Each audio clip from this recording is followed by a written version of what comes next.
All right, welcome everyone. This is going to be a quick casting video on the new Alphas SV TW.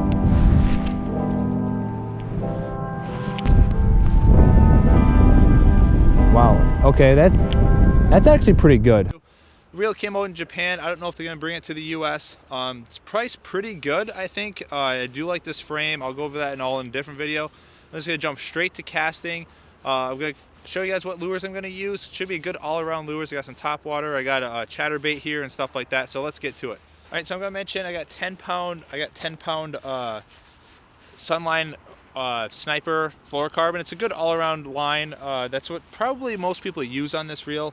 You might use a little bit heavier if you're using jigs, but this is what I'm going to be using it for. Is mainly kind of your all-around medium, light to medium stuff like Senkos, some jerkbaits, stuff like that. So that's what I'm going to be using the reel for. So it has to be versatile, and I like 10-pound line. I don't need big heavy line for where I fish. I'm going to get to casting. All right, I'm going to start with the brake dial is on. I'll put it on 5. I will say I did do a couple test casts before, and then the line was freezing up. I hope that doesn't happen again. It's just below freezing right now, so I'll get to that.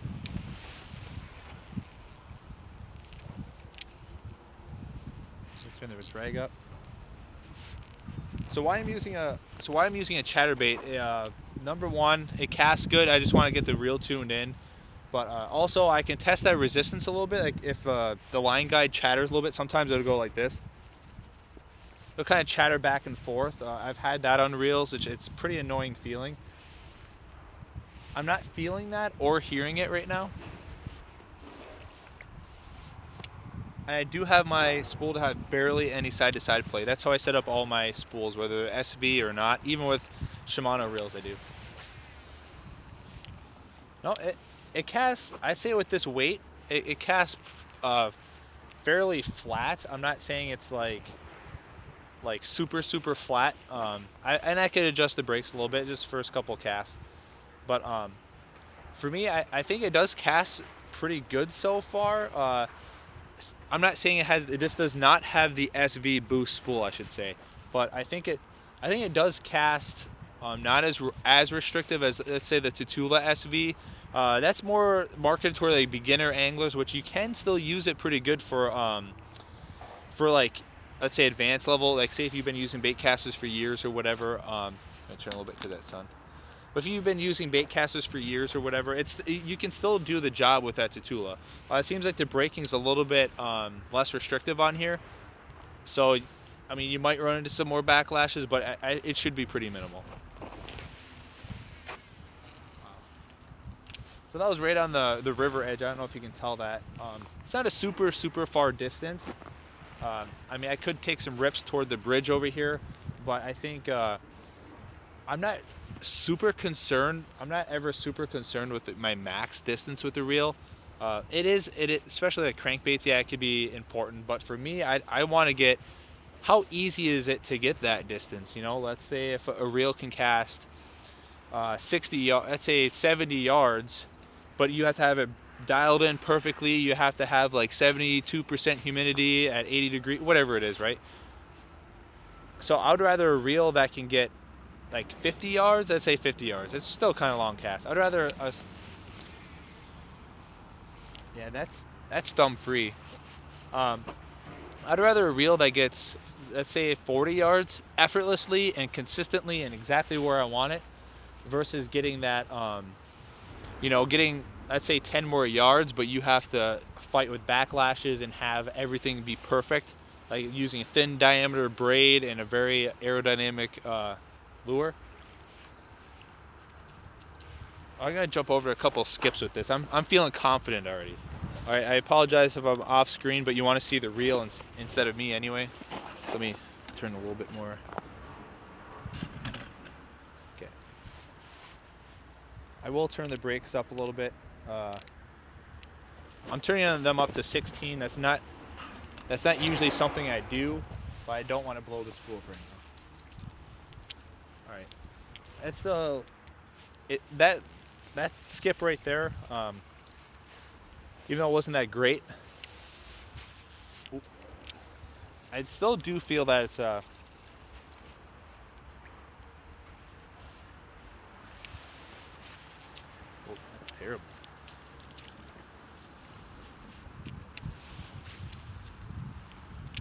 Yeah, there hasn't been any like line stacking or anything like that yet. No, it's been pretty.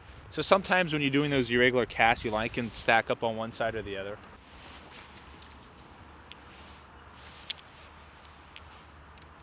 Oh. All right, I'm going to turn my brakes down to 10. That's halfway. The brake adjuster goes up to 20. Yeah, that bait kind of tumbles, but it's still super controlled. And the line's peeling off nice too. That's one thing I should mention, is that sometimes when you skip and the reel's too restrictive, it'll kind of want to pull your lure up a little bit. This still allows me to get pretty free skipping and not have the kind of like the back, I guess the bad parts of having an SV spool, like being a little bit too controlled sometimes. Yeah, so there's barely any flip there, and I kind of let that one ride a little bit. You saw as the bait tumbled, which is, in my experience, when you have a little bit of ice in the guides.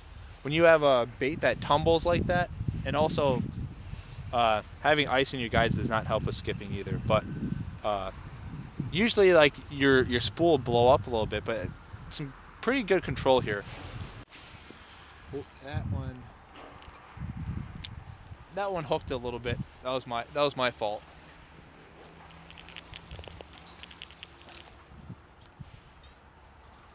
Hey, good opportunity to test the drag.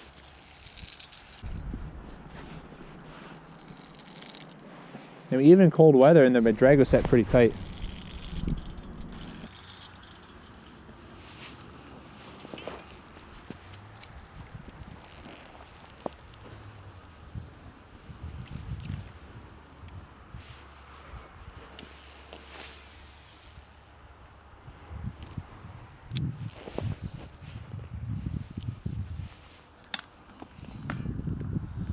I should mention that was into the wind, and I did have to use my thumb a little bit. It's getting pretty cold out here, but I did have to use my thumb a little bit, and that was on brake setting 4 out of 20.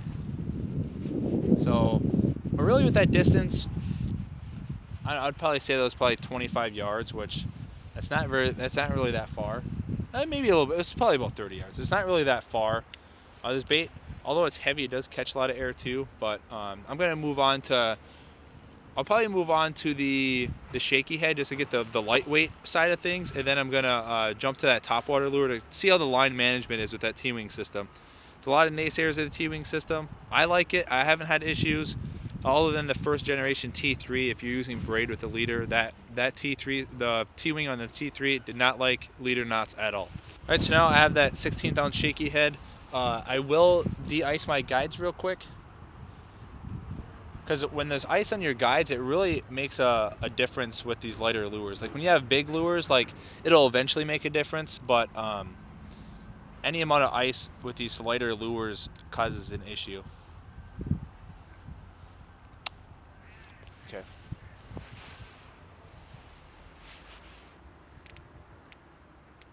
Now for this, I'll turn it up to about 12 just to make sure I don't backlash. This rod as well, it's only rated to down to an 1/8 ounce, which I think that's a little steep. I think it could probably do a 16th ounce. I mean, like 3/16 ounce, pretty good. Yeah, I definitely overbraked. It controlled it well, and this is 10-pound line too. Oh, the reel cast out are pretty good, and this is completely bone stock. No, I didn't oil the bearings, I didn't oil the gears, I didn't do anything.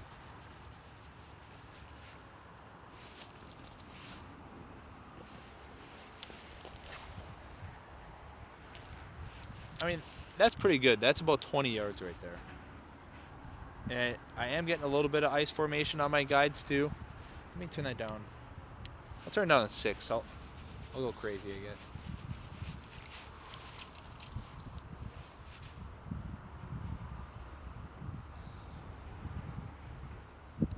That's what you have to deal with.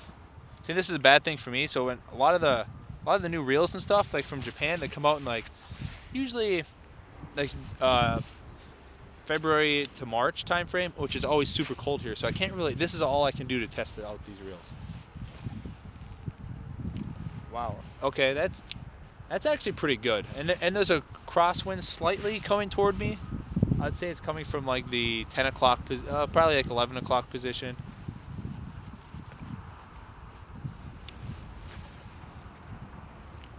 Like now with some ice forming up, I do have to use, there's ice in my T-wing as well. Which actually, that's another good thing I should say. So if you live up north, like where I do, that T-wing right there, I don't know if you can see that, but the T-wing actually helps when you have ice buildup. So use a little bit bigger guides like I have on this Steez Flex Light, and the T-wing actually will help mitigate some of the effects of ice. I mean, like building up, but you still do have to, you know, clear it off once in a while. But it's not nearly as bad as like those smaller line guides. So that's something to consider if you live somewhere cold. Yeah, that's pretty good. I'm like with the line, the rod, the ice, all that stuff. I'm actually pretty impressed that it can cast this light lure this good. Now, if I had a little bit lighter rod, lighter line, or warmer weather, it'd be casting a little bit better. So I think that's pretty good to be able to cast this. I mean, that's really as light as you should really be looking to do with a normal bass bait casting reel. Like BFS reels can do a little bit better, but I think really for what I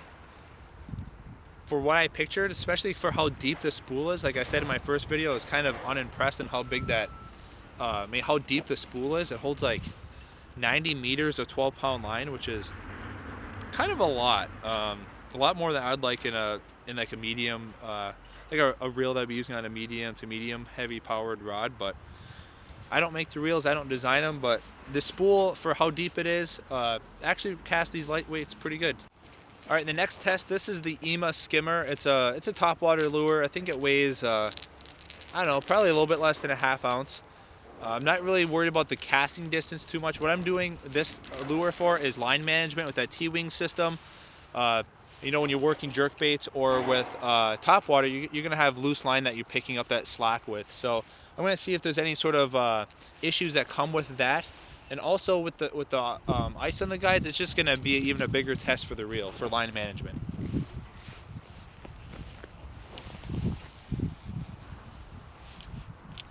I mean, it casts that pretty good.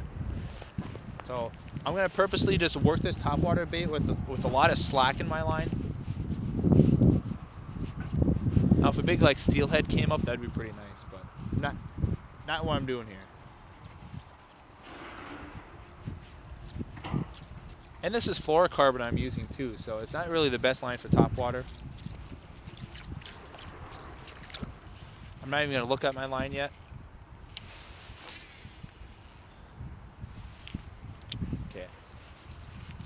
And coming cross, the current's going this way and the wind is too, so it's really going to be pulling that line kind of awkwardly, and I'm just really I'm going to try to pick it up on the GoPro. Just how odd and aggressive and just disgusting I'm reeling this line in right now.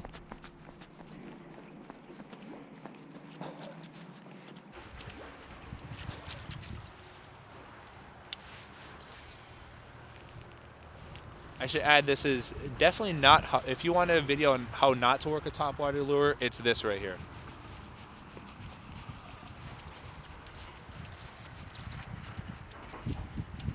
Oh, I'll work that way over there.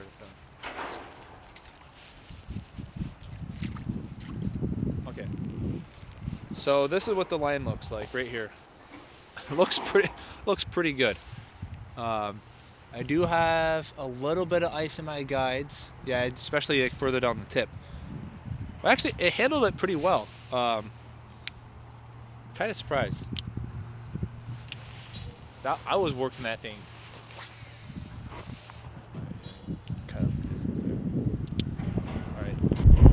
I'm going to show you kind of the winding up. I don't know if I can do this slow enough and you can see it. But it does get pretty good side-to-side coverage.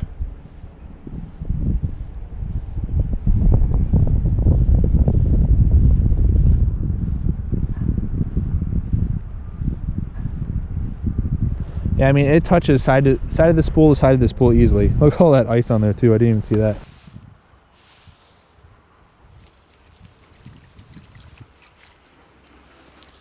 So for line management, I think it does a pretty good job. I don't think I could really tell a difference between the T-wing.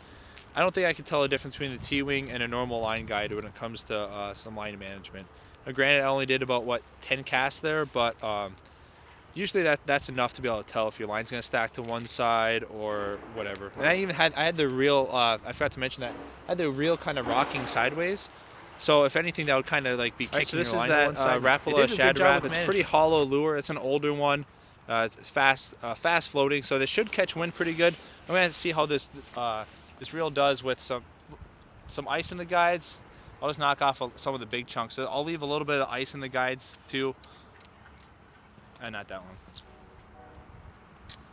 But just to see kind of how it controls the irregular casting. With wind and a light lure, sometimes with those lighter crankbaits, reels can kind of, unless the wind's helping you, like in your favor, sometimes those light crankbaits can actually cause issues with your line. And you end up getting backlashes. I'm going to test that out.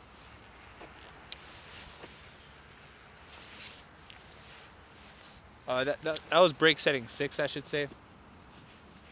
And I'm just dredging the bottom. It's pretty shallow through this channel, so I am testing that power again a little bit, just dredging through here.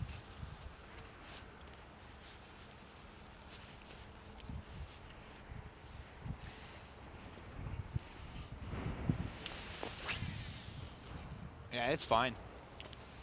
I mean, if you're gonna look to use this for doing like square, this is the 8.1 gear ratio, I should say. If you're looking to get like a reel to burn like square bills and stuff, I mean, pretty versatile all-around reel. I mean, this reel's capable of it.